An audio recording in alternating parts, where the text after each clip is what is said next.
सिंह खरेटा के बेटे युद्धवीर सिंह, ये ग्राम स्वराज किसान मोर्चा के युवा के अध्यक्ष है।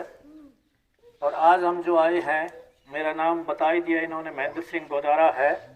मैं भारतीय किसान यूनियन हरियाणा का संस्थापक सदस्य हूँ। 1989 से लगातार किसान आंदोलन में है।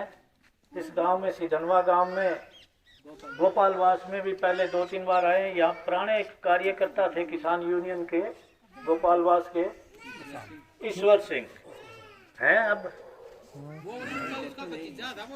अच्छा वो जय था। हम आए हैं क्योंकि वो बहुत पुराने कार्यकर्ता थे। तो उस समय मैंने 1995 तक भारतीय किसान यूनियन में काम किया। कई बार जेल गए क्योंकि भारतीय किसान यूनियन हर जगह धरने प्रदर्शन हमारी मांग के लिए लड़ती है, जो जरूरी है। पर हमारे ये समझ में आया कि 1995 तक हमारी खेती महंगी हो गई थी, यानी कि खेती में डीएपी यूरिया स्प्रे डालने हमने शुरू कर दिए। खेती हमारी बाजार के गुलाम हो गई थी।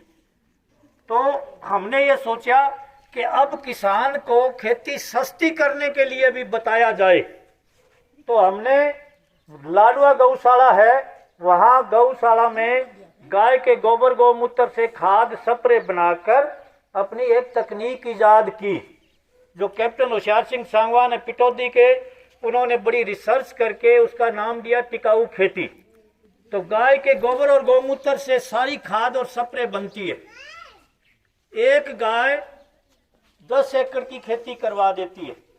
अब जब हम ये कहते हैं कि भाई डीएपी यूरिया स्प्रे ना डालो, तो हमारे दिमाग में आती है यार खेती नहीं होगी। भाई आपके यहाँ गोपालवास में किस सन से कितने साल हो गए डीएपी यूरिया आए हुए? 30-35 साल हो गए। मेरे यहाँ 1970 में आ गई थी। मेरा गांव फतेहाबाद जिले में है, यमुना का पानी बहुत पुराना लगता है। तो जब डीएपी यूरिया नहीं थी तो मेरे खेत में 30-35 मन कपास होया करती। बीज कंपनियों का नहीं था, बीज अपना खुद का ही था। बढ़िया बढ़िया कपास सूख के उसका बीज बना के वही बीजा करते थे, बहुत बढ़िया उगती थी। 35 मन से कम कपास नहीं होती थी। 450 मन गन्ना होया करता था। बीज अपने थे। बीज गंगानगर और गुजरात का किसान सबसे ज्यादा बीज बनाता था। ज्वार का भी, ग्वार का भी, कपास का, सारी तरह के बीज गुजरात का किसान बनाता था। और हम लोग अपना ही बीज बिजाई करते थे, तो उत्पादन तो होता था। बिना डीएपी यूरिया के फसलें तो होया करती थी। ये तो नहीं कि नहीं होया करती, खूब होया करती थी। अब जब एकदम क्या हुआ कि दूसरे देशों में जो बारूद बचा हुआ था ना युद्धों में, उस बारूद की इन्होंने बनाई थी डीएपी यूरिया। अब ईसाई देशों ने, अमेरिका, इंग्लैंड, पोलैंड, उन देशों ने एक चालाकी करी कि भाई ये खेती करोगे तो बहुत ज्यादा अनाज हो जाएगा और माला माल हो जाओगे। अच्छा, यहाँ के नेताओं को कहा कि हम आपको कमीशन दे देंगे। तो यहाँ का आज का लीडर, चाहे वो पुराना लीडर, कमीशन का मरा पड़ा है, कमीशन पे ही काम करता है वो। तो उसने कमीशन के लालच में हमारी सारी खेती डीएपी यूरिया की कर दी। और ये झूठी बात है कि भाई डीएपी यूरिया ने से उत्पादन बढ़िया, यानी कि खाद्यान्न बढ़िया है, ज्यादा पैदा हुई है। ये 100 पैसे गलत बात है। ज्यादा कैसे बढ़ा है, उत्पादन ज्यादा कैसे हुआ है, खाद्यान्न ज्यादा हुआ है? नहरें बनने से, माइनर बनने से, ट्यूबवेल बनने से, सिंचित एरिया बढ़ने से ज्यादा पैदा हुई है। समझ गए ना आप? पहले अपने गोपालवास में 100 में से 40-45 किला बिजाई के होया करते थे, बाकी खाली रहती थी। अब 100 के 100 किला में बिजाई हो रही है। तो बिजाई ना होती तो बताओ, कोई उत्पादन बढ़ा के हमारे यहाँ के पट्टी बांध दी। और ये हमें बड़ा धोखे में रख के सारा नाश्ता घूमे कि भाई हो डीएपी यूरिया आ गई, निहाल हो गया, बड़ी पैदा होगी। अब एक बात और याद करो भाई, जब डीएपी यूरिया स्प्रे आई उससे पहले अपना घर में अपनी माता बहना गए, बहुआ गए, टूमा बहुत होया करती। छेलकड़िया, कड़ी, हंसली, अमेल, टड्डे हैं, बूजली, ये सारी होया करती कोनी। और पनघट लाग्या करती, झरनाट बाजा करता, जब बहू और छोरियां लाया करती पानी, पीली हो ही रहा करती। अब तो उससे कई गुना ज्यादा सोना चांदी बद गई होगी। क्योंकि डीएपी यूरिया आ गई, आपने उत्पादन बहुत कर दिया भाई। और ये नेता कह रहे हैं कि खेती का तो विकास बहुत हो गया, हमने तो बहुत ज्यादा किसान को दे दिया, तो इससे ज्यादा दे दिया तो फिर सोना चांदी तो बढ़ना चाहिए, हमारी छोरियां और बहुआ है। अब सह के सोना चांदी है, अब ब्याह में को नहीं डाल सका, क्यों? क्योंकि हमारे खेती घाटे की रही, हमने कमाई नहीं करी, हमारे घाटा रहा। कमाई है अपने बीज से, अपनी खेती से। अब खेती तो हमारी अपनी तो है नहीं, खेती होगी बाजार के गुलाम।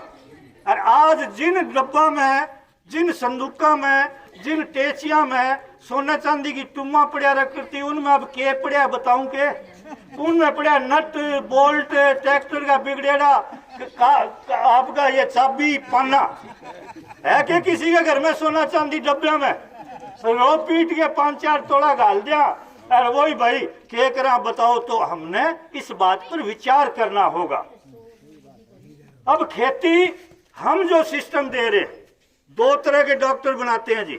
जिस दिन से डीएपी यूरिया की खेती आई उस दिन से ट्रैक्टर भी आ गया। ट्रैक्टर आ गया तो जिस घर में ट्रैक्टर आ गया, ट्यूबवेल आ गया, वो तो फिर क्या है कि न्यारा ही हो गया, वो तो बड़ा हो गया, वो चाहे किसी जाति का हो, उसका घर में फिर थोड़ी बहुत घूंटड़ी भी आ गई, क्योंकि ट्रैक्टर जो चलावे नहीं वो बड़ा थक जे। यार यूं सोचा यार दुनिया भर की कमाई है, मैं बड़ी अच्छी खेती करूं, क्या फर्क पड़े एक पौटी पी लूं तो।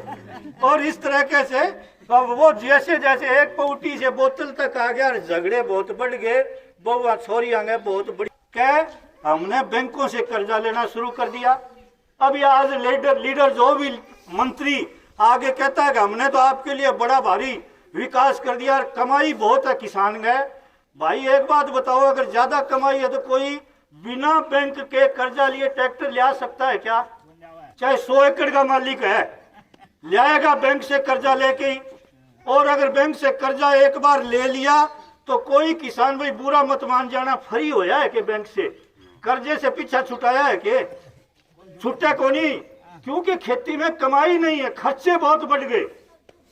हमने अब काम करना बंद कर दिया।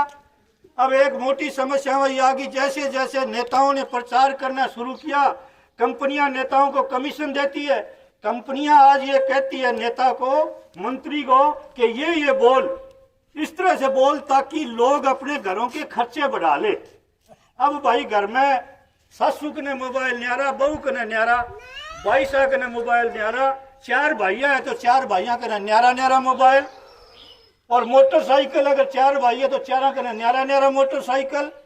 और लीडर और सारे लोग के विकास कर रहा है समाज, हम किसान विकास कर रहे हैं। वो सारा का सारा जो कुछ कमा रहे हैं वो मोटरसाइकिल के पेट्रोल में और मोबाइल। एक घर में 4 मोबाइल है भाई, 200 से कम तो रिचार्ज नहीं होता, 800 रुपए कम से कम वो लग जाते हैं।